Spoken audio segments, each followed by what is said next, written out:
কোনো পলিটিক্যাল অর্গানাইজেশনের purpose sir ক্যাম্পাসে ইসলামী ছাত্র শিবির করবে না, এর আগেও করে নাই। আমরা কখনোই অধ্যাপক গোলাম আজমের জন্ম এবং মৃত্যুবার্ষিকী পালন করে পোস্টারিং কোনো ক্যাম্পাসে আমরা করি নাই।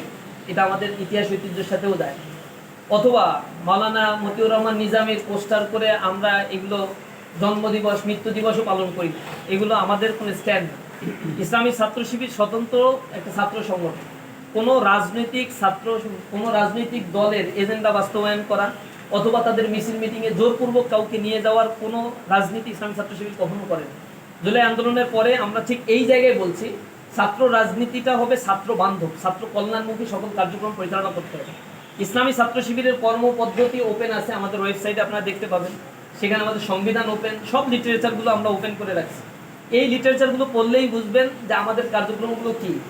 আমাদের কার্যক্রমগুলো ছাত্রদের জন্য সবসময়ের জন্য ইউনিক ছিল এবং এই কার্যক্রমের জন্য আমরা সবসময় তৎপর ছিলাম। 15 বছর ক্যাম্পাসে কাজ করতে যাইনি, আমরা ক্যাম্পাসের বাইরে কাজ করছি।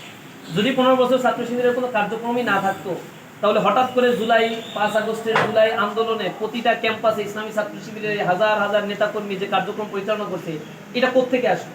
ইসলামী ছাত্র শিবিরে আপনারা জানেন, হঠাৎ করে এসে ফর্ম পূরণ করে ছাত্র শিবিরের সাথী কর্মী হওয়া যায় না।